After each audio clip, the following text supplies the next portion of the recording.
La Terre, une planète exceptionnelle, impétueuse et dynamique. Les plaques continentales se déplacent et entrent en collision. Des volcans entrent en éruption. Des glaciers se forment, d'autres régressent. Ces forces titanesques, perpétuellement en action, laissent derrière elles une traînée de mystères géologiques. Rien n'est plus vaste que le Sahara. C'est l'endroit le plus chaud de la planète.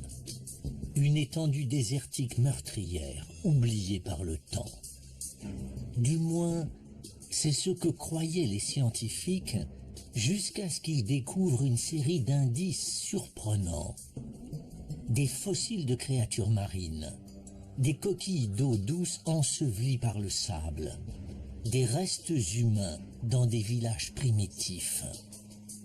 Des preuves évidentes que cet environnement austère cache un passé agité.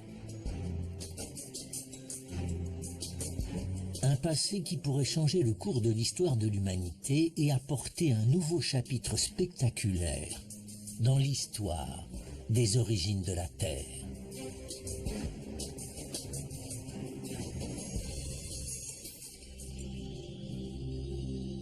Le désert du Sahara en Afrique est aussi vaste que les États-Unis. Le sable de cette gigantesque étendue pourrait à lui seul recouvrir le monde entier sous 20 cm d'épaisseur. C'est le plus grand désert et le point le plus chaud de la planète. La première fois que j'ai vu le Sahara, j'ai été frappée par l'aridité de ce paysage. C'est comme si le vert manquait à la palette de couleurs lorsqu'il a été créé. Il n'y a rien d'autre que des tons de gris et de marron, et pas le moindre signe de vie. La mission de Jane Smith consiste à découvrir des indices permettant d'expliquer la stérilité de cette terre. Ces recherches commencent à l'extrémité est du désert, en Égypte. Non pas dans les dunes du Sahara, mais dans l'une des structures les plus grandioses jamais construites par l'homme, les grandes pyramides. Les blocs de pierre de cette merveille antique abritent un indice remarquable concernant l'histoire de ce pays et bien antérieur à l'époque pharaonique.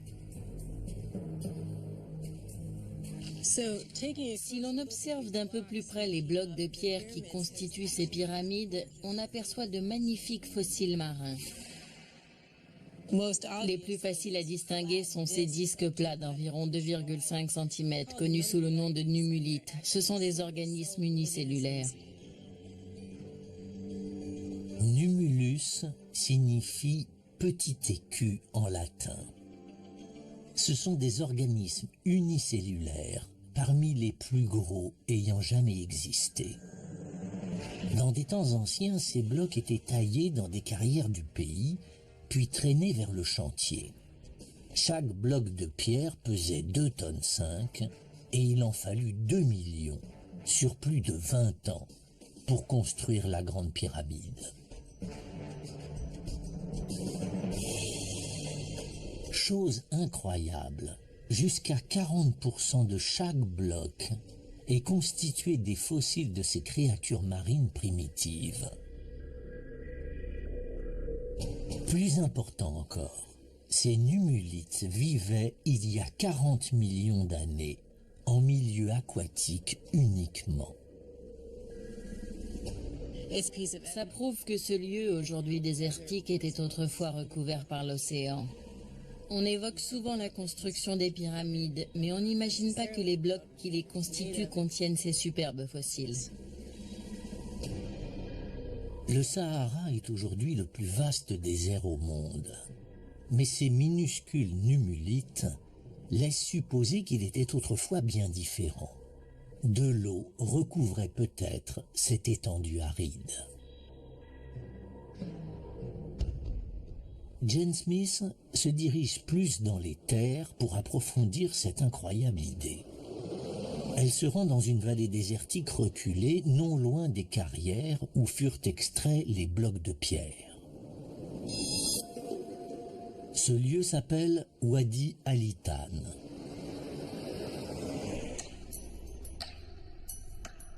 Des centaines de fossiles jonchent le sable. Ils ont été découverts en 1983. Mais ils n'ont rien à voir avec les minuscules numulites. C'est une baleine. Là, on voit la colonne vertébrale, les vertèbres, les côtes, les épaules, une partie de la nageoire dorsale et la mâchoire. Cette créature ne vivait certainement pas dans le désert. Il s'agit d'un fossile de Dorudon, un ancêtre de notre baleine, disparu il y a 36 millions d'années.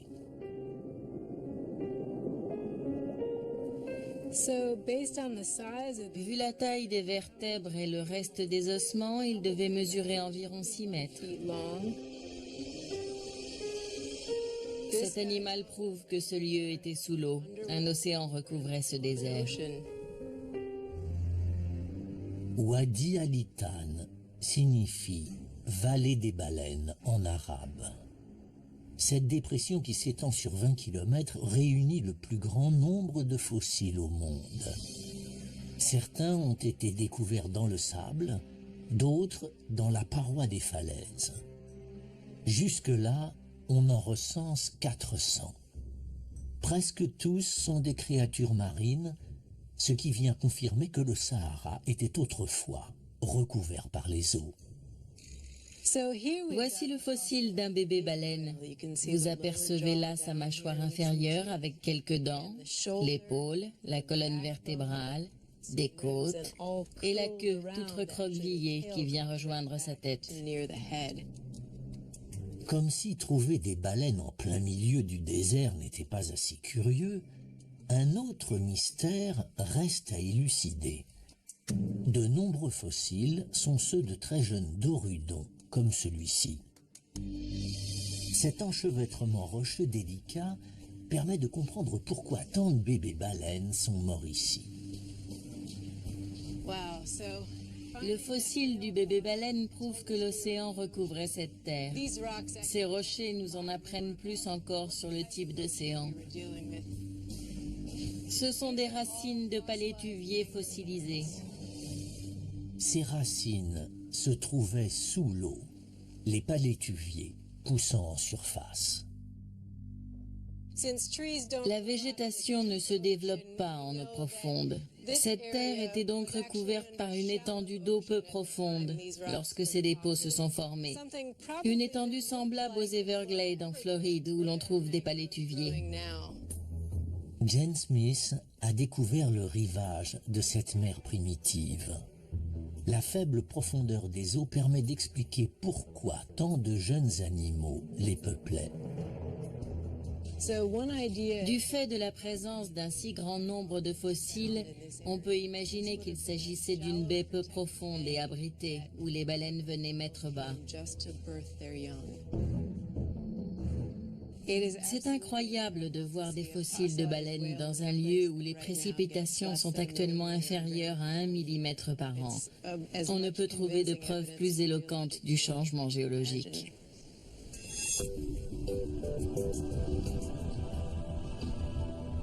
Les pièces manquantes du puzzle viennent s'imbriquer, révélant le passé aquatique du Sahara.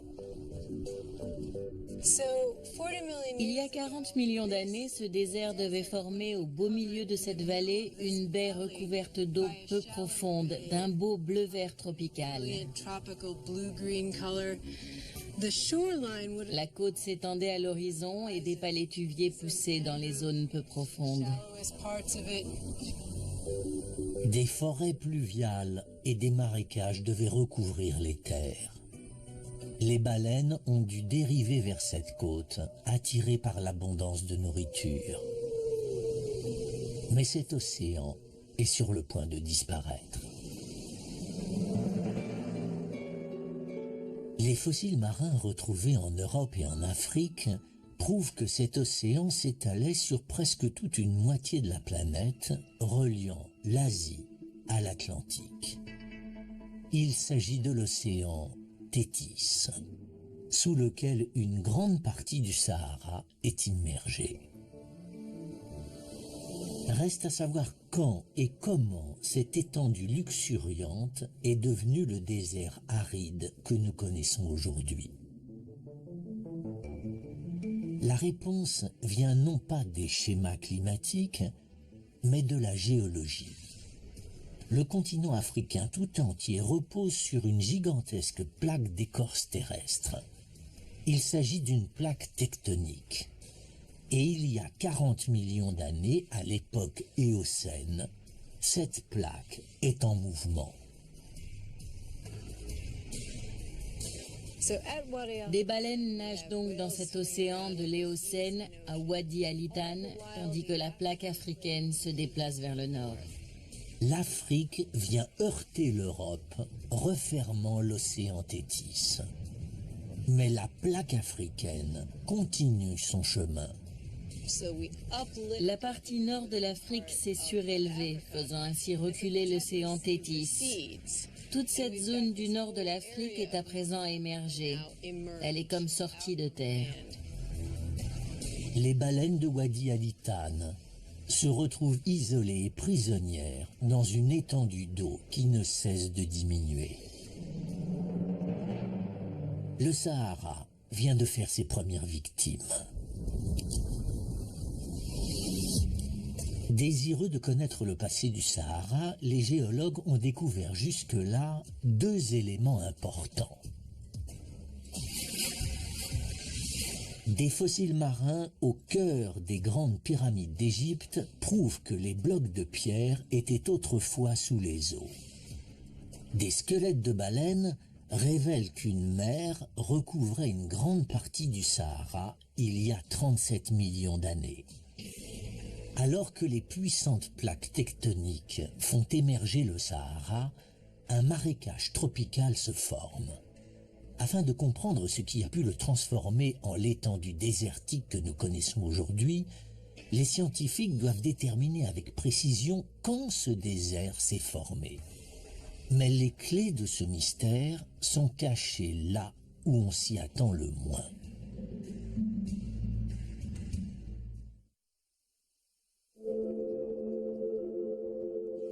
Il y a 20 millions d'années, le Sahara est un marécage tropical luxuriant. Les géologues essaient aujourd'hui de découvrir ce qui s'est passé par la suite. Aujourd'hui, le Sahara se trouve sur ce que l'on appelle la ceinture désertique, une région aride au nord de l'équateur. Ici, des vents violents débarrassent le ciel de ses nuages et assèchent le sol. Cette région s'étend du Sahara au désert du sud-ouest des États-Unis, en passant par le désert de Gobi en Chine. Le Sahara est le plus vaste de tous. Pourtant, les géologues ignorent presque tout quant à l'époque de sa formation. Nous n'avons qu'une vague idée de ce à quoi ressemblait le Sahara, car le vent a emporté beaucoup d'indices, et ce qu'il n'a pas emporté est le plus souvent enseveli sous le sable. Nous avons donc du mal à trouver les roches dont nous avons besoin pour percer les mystères de ce désert. Le désert blanc est l'un des rares endroits offrant un indice relatif à la naissance du Sahara. Dans ce site d'une beauté époustouflante, les rochers présentent des formes spectaculaires. C'est incroyable. On dirait un champignon. Ces rochers en forme de sablier s'appellent des yardangs. Ils vont permettre aux géologues d'estimer l'âge du désert. Cette roche prouve elle aussi que ce désert était autrefois recouvert par les eaux. Il s'agit d'une sorte de craie constituée de milliards de micro-organismes marins. Les yardangs s'érodent très facilement, ce qui explique pourquoi ils sont si magnifiquement sculptés par le vent. Mais le vent est un créateur brutal. Il soulève le sable et le projette violemment contre les yardangs. Lorsque le vent érode la roche, on obtient cette forme caractéristique de champignon plus étroite au milieu. C'est parce que plus le vent s'éloigne du sol, plus il souffle vite. Il érode donc plus facilement la roche, mais il contient moins de sable, puisqu'il le récupère au sol. La partie du Yardang la plus érodée, la plus fine, c'est donc celle où le vent souffle le plus fort, tout en transportant un maximum de sable. Il y a 40 millions d'années, le sommet des Yardang faisait partie du plancher sous-marin.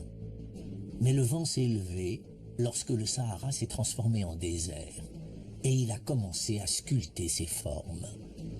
Déterminer combien de temps a pris ce processus pourrait permettre d'établir l'âge du désert. C'est difficile de dire précisément combien de temps il a fallu au vent pour sculpter tout ça.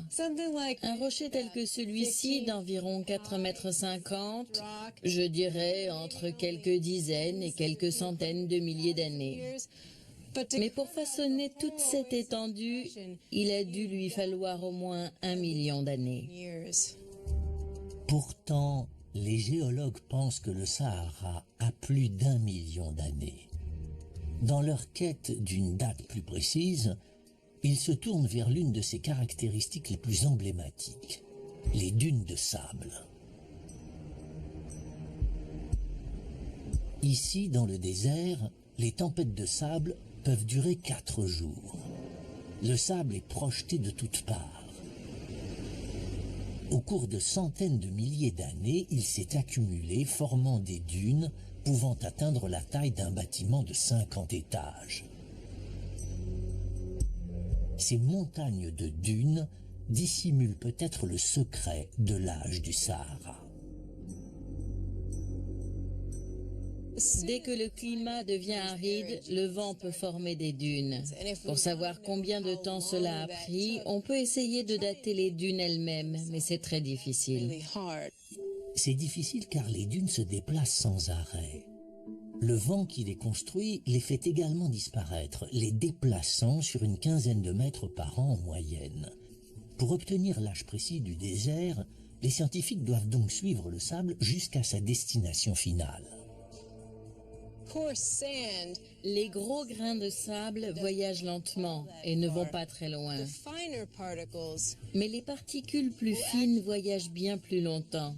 Elles peuvent être transportées jusque dans l'Atlantique. Le Sahara est la source de poussière la plus importante de la planète. 500 millions de tonnes atterrissent dans l'Atlantique chaque année. Quelques-unes atteignent la Floride, créant de superbes couchers de soleil rougeoyants. Mais la plupart de ces poussières finissent au fond de l'océan, une mine d'informations sur le passé du Sahara. L'avantage des sédiments sous-marins, c'est qu'ils mémorisent tout. Les poussières qui descendent de la surface sont stockées dans le plancher océanique. En 1995, Peter de Ménocal perce le plancher sous-marin, traversant des couches de boue datant de plusieurs millions d'années. Chaque couche de sédiments correspond à une capsule temporelle. À faible profondeur, Peter trouve une grosse quantité de ces poussières venues du désert. Il décide donc d'extraire des échantillons encore plus profondément, datant cette fois de plus d'1 million d'années. Les poussières du désert sont toujours là. Il atteint finalement une couche datant d'il y a 3 millions d'années. Et enfin, il n'y a plus trace de ces poussières. Il aura fallu une exploration dans le plancher océanique pour observer le passage d'un environnement tropical humide à un désert aride. C'est un changement incroyable. On n'imagine pas que quelque chose d'aussi vaste, étendu et fixe que le Sahara puisse subir de telles transformations. Et pourtant, c'est ce que nous apprend son passé géologique. Peter a finalement résolu l'énigme du Sahara. Cette étendue est désertique depuis 3 millions d'années. En cherchant à découvrir l'âge du Sahara, les géologues ont mis au jour 2 indices surprenants. Les Yardangs prouvent que le sable est balayé par les vents dans le désert depuis au moins 1 million d'années. Des échantillons prélevés dans le plancher sous-marin fournissent une date plus précise. De marécage, le Sahara s'est transformé en un désert il y a 3 millions d'années. Le Sahara est alors devenu l'étendue désertique que nous connaissons aujourd'hui. La géologie semblait donc pouvoir expliquer à elle seule la formation du désert le plus vaste au monde. Jusqu'à ce qu'un nouveau radar fixé sur une navette spatiale révèle qu'un couloir de végétation traversait autrefois ce désert brûlant.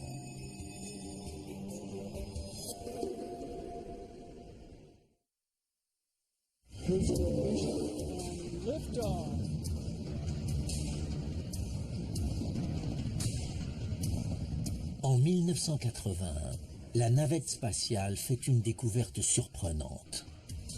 À l'aide d'un nouveau type de radar, la NASA prend en photo une portion de 50 km du Sahara. Le radar traverse le sable sur une profondeur de 5 mètres et laisse apparaître ce qui devait être autrefois un réseau de fleuves s'entrecroisant dans le désert. Cette découverte laisse les scientifiques sans voix. Il y a 3 millions d'années, le Sahara, qui était alors une forêt pluviale, se transforme en désert. Il semble maintenant qu'il aurait renfermé d'importantes quantités d'eau à un moment donné, durant les 3 millions d'années qui ont suivi. Les chercheurs suivent les images de la NASA jusqu'au nord de la Tunisie, au bord d'une dépression profonde dans le Sahara. C'est là que se trouve leur premier indice. Voici ce que nous recherchons. Regardez ces coquilles quasiment intactes. Ce dépôt en est largement constitué. Et ce ne sont pas des coquilles d'océan. Voici la moitié d'un Cadastradurnam glorcum, ce qui prouve l'existence d'un lac d'eau douce. C'est un spécimen parmi des millions de coquilles. Nous devons nous trouver près du rivage d'un ancien lac. D'autres dépôts de coquilles révèlent que ce lac était gigantesque. Environ la superficie de la Virginie occidentale. Mais ces coquilles fournissent une information encore plus remarquable, l'époque à laquelle a existé ce lac. Une datation au carbone 14 indique que ces coquilles sont vieilles de 90 000 ans et conduit à la conclusion suivante. Vu la quantité de coquilles, il devait pleuvoir beaucoup aux alentours de ce lac et le Sahara devait être verdoyant. Les scientifiques se dispersent à travers le Sahara pour enquêter sur d'autres images satellites. Ils recherchent toute cuvette dans le paysage, qui aurait autrefois pu contenir une étendue d'eau douce.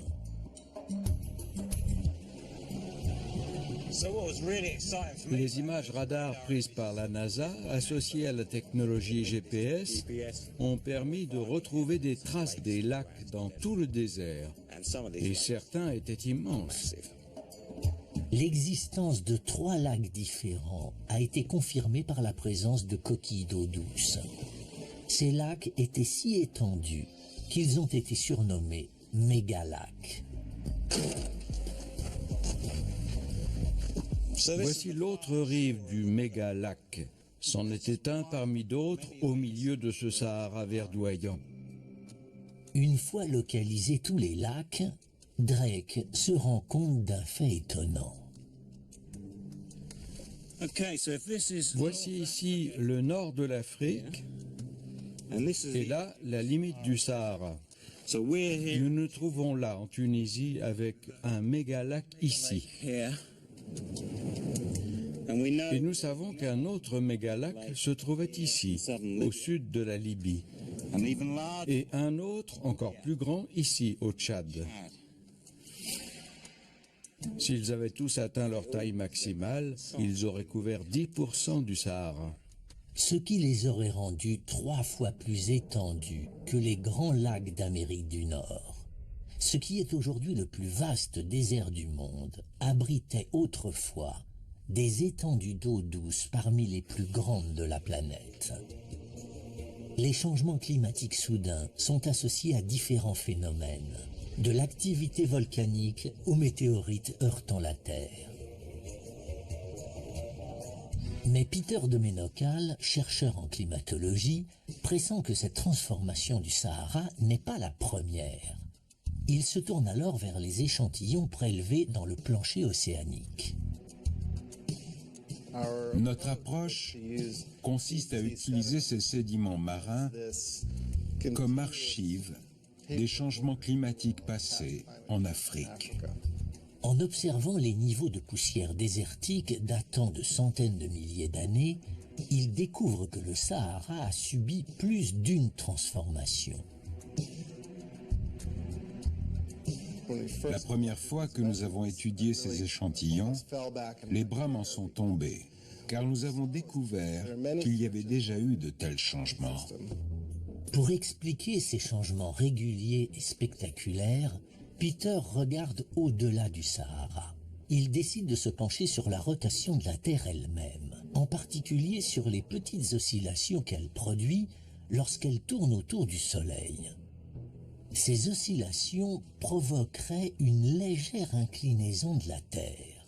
Les moussons qui arrosent aujourd'hui le sud de l'Afrique se seraient donc déplacés vers le nord, déversant leur pluie sur les dunes du Sahara.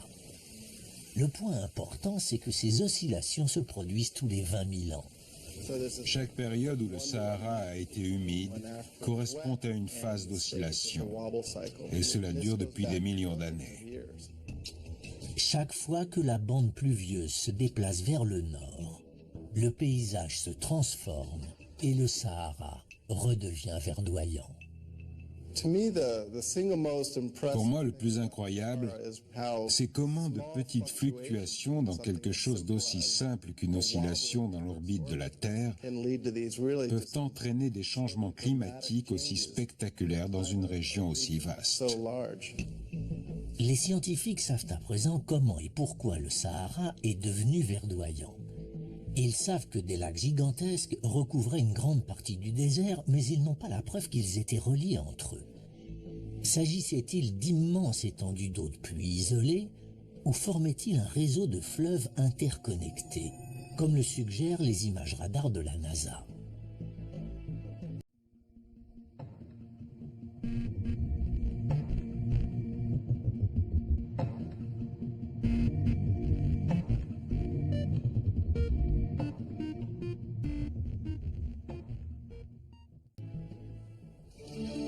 Nick Drake entend dire qu'en 2009, des archéologues ont fait une importante découverte étayant la thèse des fleuves. Des outils en pierre trouvés à proximité du mégalac de Tunisie. La première étape consiste à trouver le rivage de l'ancien lac.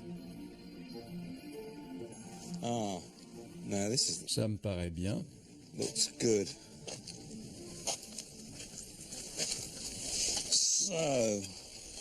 Voici des mollusques d'eau douce. Ces minuscules coquillages semblent confirmer l'existence du lac. Drake cherche à présent qui aurait pu s'abreuver dans ce mégalac. Voici une partie de la mâchoire d'un petit herbivore. On aperçoit 3 dents. Peut-être une gazelle. Des animaux devaient donc vivre dans ce désert lorsqu'il était vert.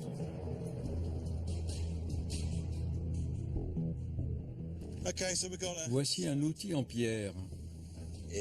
Il était devenu émoussé mais je l'ai retouché en enlevant des éclats très fins près du bord. Le fait que nous retrouvions des outils en pierre et des squelettes d'animaux laisse penser que des hommes chassaient. Et voici l'animal chassé. Il y avait également de l'eau. Donc on peut imaginer des hommes assis autour d'un point d'eau, attendant qu'un animal vienne boire, qu'ils l'auraient ensuite tué, mangé et laissé ses restes derrière eux. Il s'agit là d'une découverte importante. Cet outil en pierre révèle que des gens vivaient sur les rives de cet ancien lac. Ce qui s'est passé il y a 90 000 ans marque donc un tournant non seulement dans l'histoire du Sahara, mais également dans celle de l'humanité.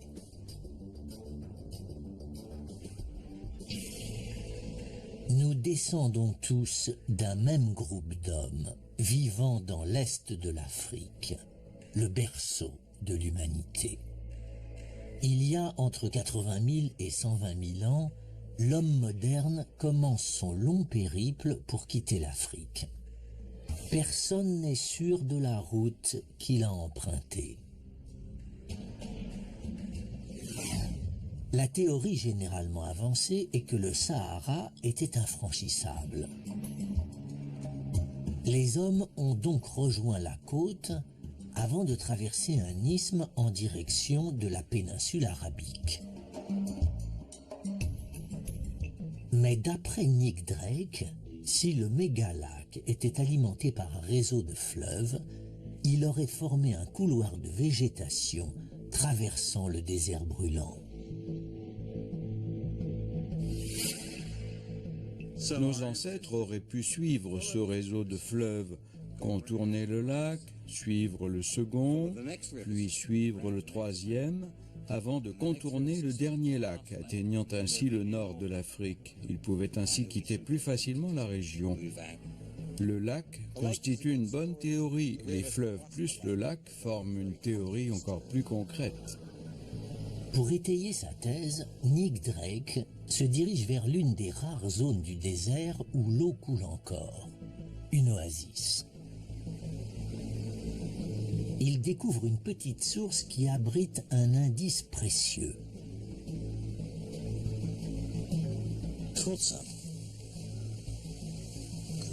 Super. Un cyclidé. Presque tous les cyclidés se trouvent au sud du Sahara. Ce spécimen particulier est le seul qui vive dans le nord. Ce cyclidé ressemble beaucoup à son cousin qui vit dans le lac Tanganyika. Mais ce lac se situe à près de 5000 km de distance de l'autre côté du Sahara. La grande question, c'est comment est-il arrivé là? Le plus vraisemblable, c'est qu'il a traversé à la nage ce désert jadis verdoyant. L'homme moderne, qui pouvait vivre dans différents types d'environnements, a sans doute trouvé ça très facile, bien plus que ce poisson.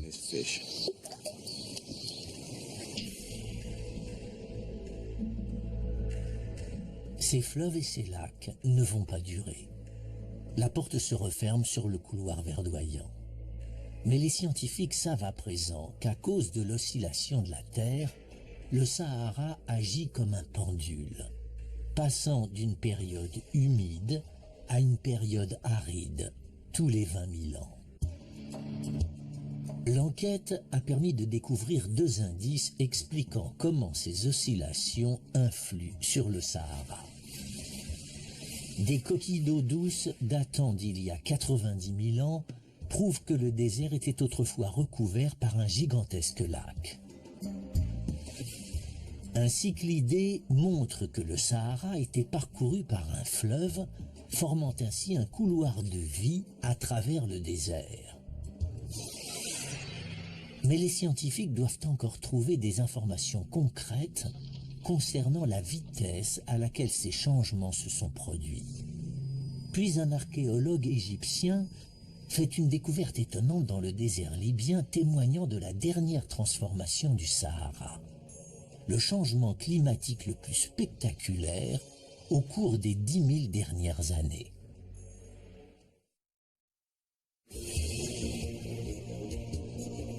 Les scientifiques, essayant de reconstituer l'histoire du Sahara, ont mis au jour une incroyable suite d'événements.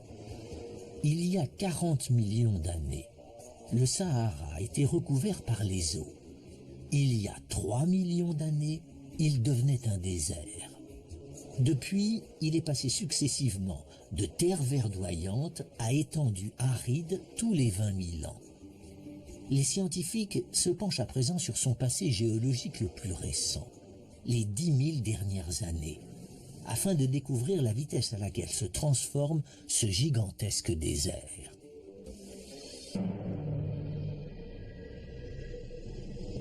Les chercheurs se dirigent vers une vallée au cœur du désert libyen. Le premier indice permettant d'éclaircir le mystère est un cercle de pierre. Voici les fondations d'une ancienne hutte. On a du mal à imaginer que des gens pouvaient vivre ici, sur cette étendue aujourd'hui désertique. La découverte d'Hassan prouve que des êtres humains habitaient ici. La structure de cette hutte consiste en cette base circulaire formée de blocs de pierre placés verticalement et provenant d'une roche locale. La hutte devait former une structure semi-circulaire, probablement recouverte de peaux et de branchages. Les hommes devaient l'utiliser comme abri. D'après Hassan, ces huttes auraient pu accueillir une petite communauté de 50 personnes environ. Il doit à présent déterminer de manière exacte l'époque à laquelle elles vivaient ici. Des perles en coquilles d'œufs d'autruche. Ces petites perles en coquilles d'œufs d'autruche sont clairement l'œuvre d'êtres humains. Ils se servaient de coquilles d'œufs pour faire des colliers.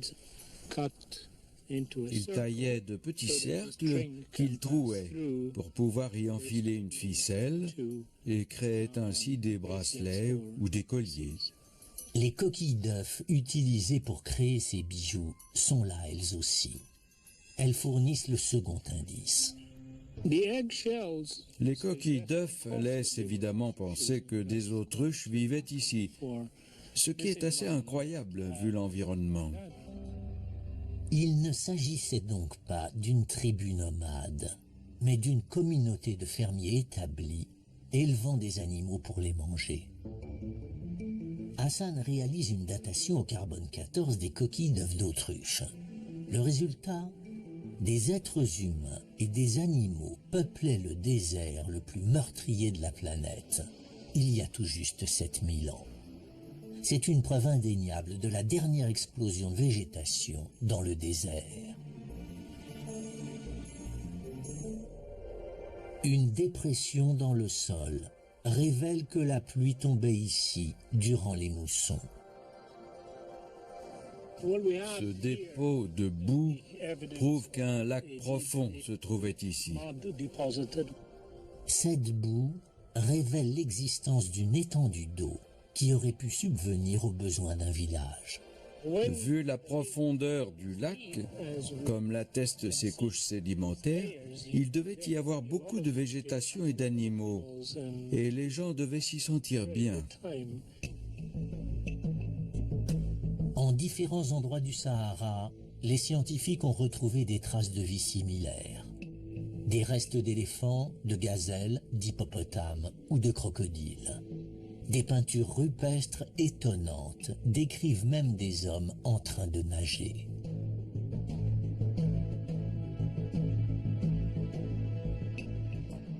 Ailleurs, des squelettes humains ont été retrouvés soigneusement enterrés dans ce qui était autrefois des cimetières en bordure de lac. L'analyse de ces ossements a révélé qu'ils dataient d'entre 6000 et 10 000 ans. La question que se posent à présent les scientifiques, c'est à quelle vitesse le Sahara est-il repassé d'une terre fertile à une terre aride? Plutôt des échantillons prélevés dans le plancher sous-marin avaient révélé que le Sahara s'était initialement transformé en désert il y a 3 millions d'années. Ils avaient également permis d'expliquer comment une oscillation de l'axe de la Terre le faisait depuis passer successivement d'aride à verdoyant. À présent, le climatologue Peter de Menocal veut en savoir plus sur la dernière transformation du Sahara en désert. Elle se serait produite au cours des 10 000 dernières années. Pour un géologue, ouvrir ces échantillons, c'est comme remonter le temps. C'est incroyable. Le haut de l'échantillon est bien plus rouge. Chaque demi-centimètre de sédiment dans l'échantillon représente environ 200 ans. Les différences de couleur des sédiments est subtile, mais pour un œil expérimenté, c'est un indice précieux. Lorsqu'on observe cet échantillon, ce qui frappe, c'est ce changement incroyable de couleur. Les sédiments sont marron-vert dans cette partie de l'échantillon. C'est dû aux minéraux argileux qui composent les sédiments des fonds marins. Les sédiments rouges, eux, correspondent aux poussières du Sahara qui ont été balayées par les vents. Lorsqu'on avance dans le temps, le marron continue de prédominer. Là, on arrive il y a environ 7500 ans. Et puis bingo, c'est là que le Sahara s'est asséché. On peut mettre le doigt dessus. C'était il y a 5500 ans. La proximité de ces deux couches montre à quel point le changement a été rapide. La transition entre un Sahara bien arrosé et verdoyant à un Sahara bien plus aride. On voit que cette transition climatique s'est produite en l'espace d'1 ou 2 siècles. Les scientifiques savaient déjà que le Sahara était un environnement en évolution constante. À présent, pour la première fois, ils ont une idée de la rapidité de ces changements. Alors que l'oscillation de la Terre entraîne le déplacement de la bande pluvieuse, le retour du désert est rapide et meurtrier.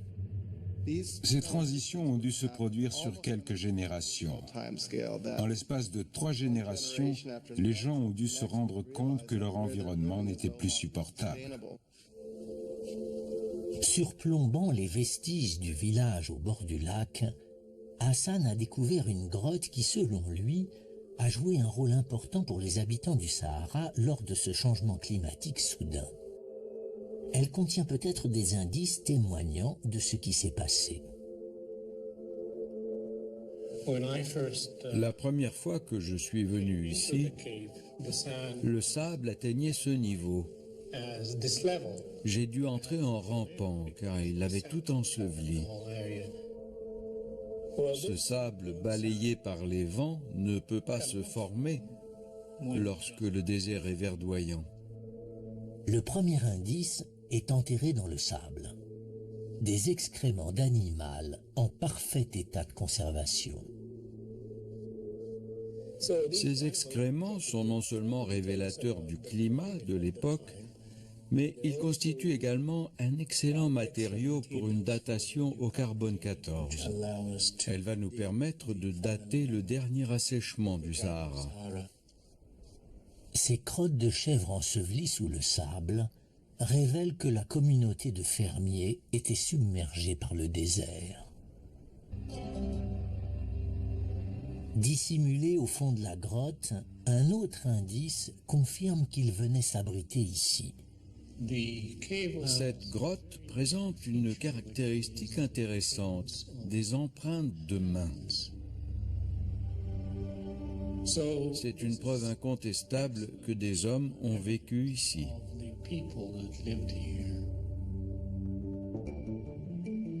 L'indice suivant suggère qu'autour d'eux, le Sahara commençait à se transformer inexorablement en désert.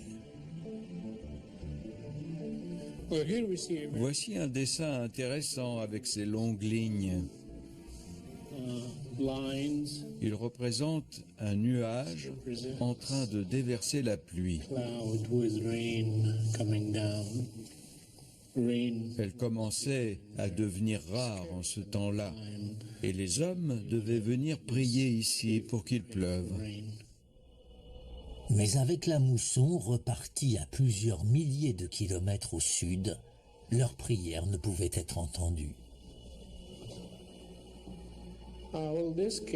Cette grotte devait être un lieu sacré très important pour ces gens à une époque où la vie devenait difficile. Finalement, malgré leurs prières, la force de ce changement sera si puissante qu'ils n'auront d'autre choix que de partir. Dans cette grotte, on trouve du sable et des empreintes de mains. Elle constitue le dernier témoignage laissé par les habitants du Sahara.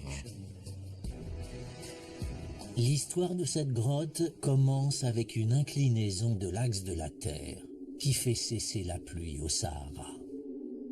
Ce qui devait ressembler à une interminable sécheresse a transformé en l'espace de 200 ans une région agréable et fertile de la taille des États-Unis en une étendue désertique brûlante, celle que nous connaissons aujourd'hui. Ce sera le bouleversement environnemental le plus important de ces 10 000 dernières années.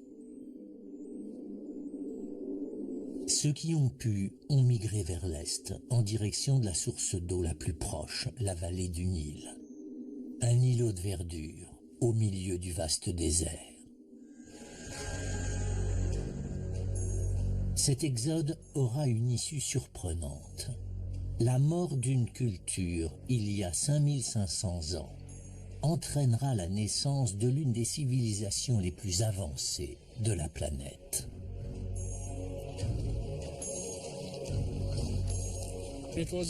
C'est l'assèchement du Sahara qui a permis l'avènement de cette grande civilisation.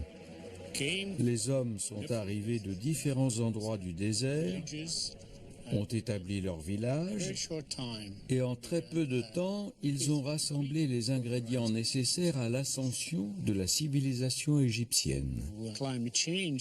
Dans le cas présent, ce changement climatique est à l'origine d'un des épisodes les plus spectaculaires de l'histoire. L'enquête pour découvrir à quelle vitesse le Sahara est redevenu un désert a mis au jour deux indices étonnants. Des perles en coquilles d'œufs d'autruche prouvent que des hommes et des animaux ont habité un Sahara verdoyant il y a tout juste 7000 ans. Des sédiments océaniques montrent que le Sahara est redevenu désertique à une vitesse incroyable, en seulement 200 ans. La prochaine oscillation de l'axe de la Terre est prévue pour dans 15 000 ans. C'est seulement à ce moment-là que le Sahara retrouvera une végétation luxuriante. Mais les technologies modernes ont trouvé des moyens d'accélérer ce processus. L'enquête dans le passé mouvementé du Sahara se concentre à présent sur les 100 dernières années. En 1956, une société française découvre de vastes réserves de pétrole dans le désert. Une ruée vers le pétrole s'ensuit, le sol est creusé de toutes parts. On découvre alors quelque chose d'inattendu profondément enfoui sous le sable. D'énormes quantités d'eau douce. Le Sahara semble sur le point de livrer un nouveau secret.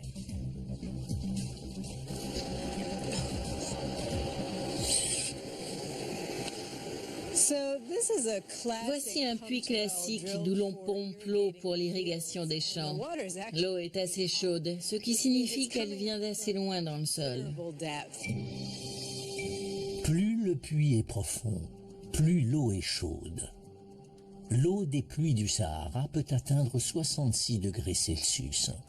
Une température aussi élevée indique que l'eau pompée vient d'assez loin sous terre pour avoir été réchauffée par la chaleur interne de la planète.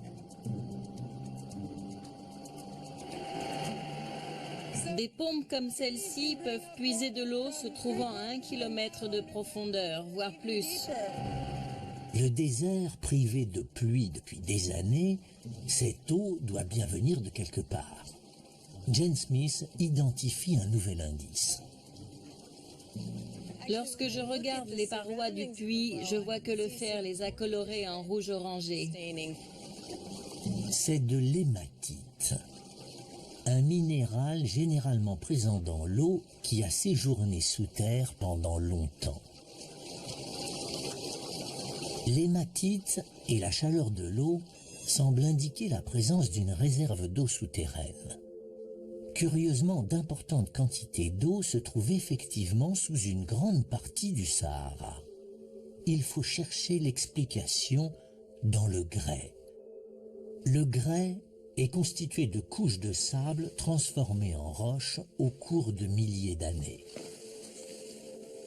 Ce qui est incroyable avec le grès, c'est sa capacité à stocker l'eau.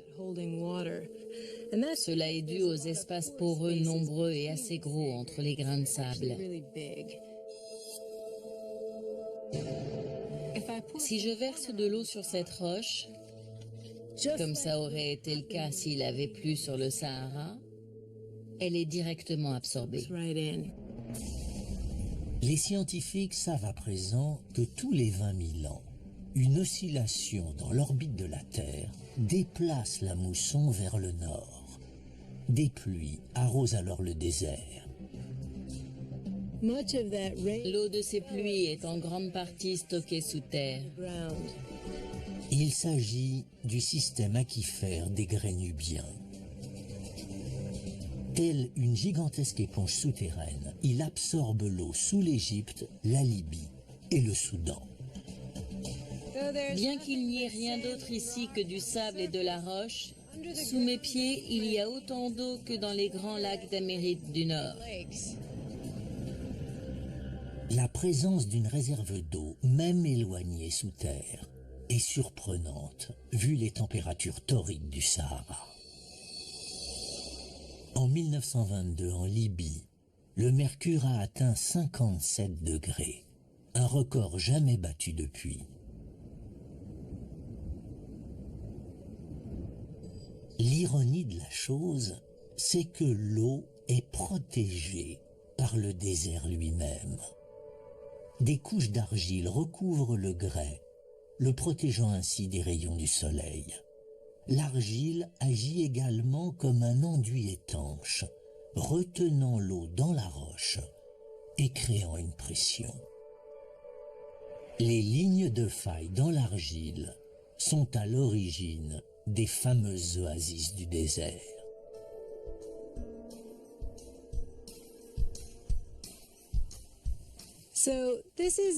C'est une source naturelle.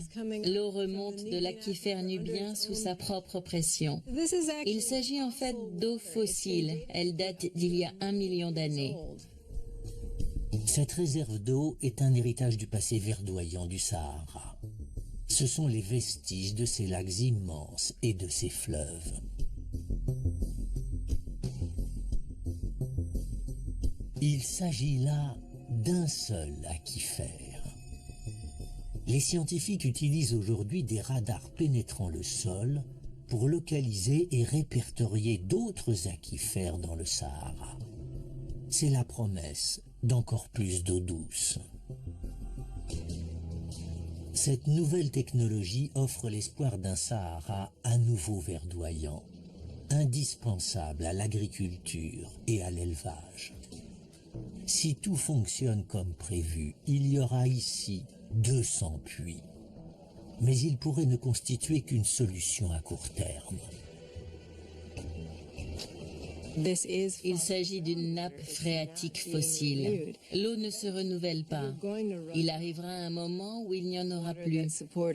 Cette eau qui a étanché la soif des habitants préhistoriques du Sahara et qui s'est accumulée durant 1 million d'années pourrait s'épuiser en moins d'1 siècle. Une fois que la nappe souterraine sera asséchée, le désert devra à nouveau attendre 15 000 ans avant que l'oscillation de l'axe de la Terre le rende à nouveau verdoyant. L'énigme relative à la formation du Sahara et à sa transformation a révélé un passé agité. Des squelettes de baleines retrouvés dans le désert prouvent qu'il était recouvert par les eaux il y a 40 millions d'années. Des échantillons de plancher océanique contenant du sable révèlent que le désert s'est asséché il y a 3 millions d'années.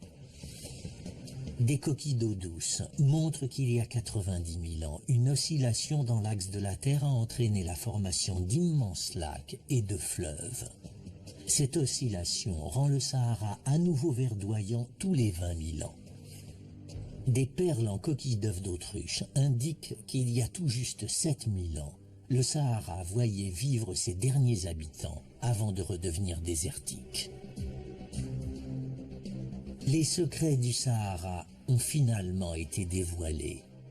Il ne s'agit pas d'une étendue désertique statique. Ce désert est dynamique et grouille de vie, pouvant soudain se couvrir d'une végétation luxuriante. Cette terre vaste et majestueuse continue d'avancer, de se transformer et d'évoluer, tout comme la Terre elle-même.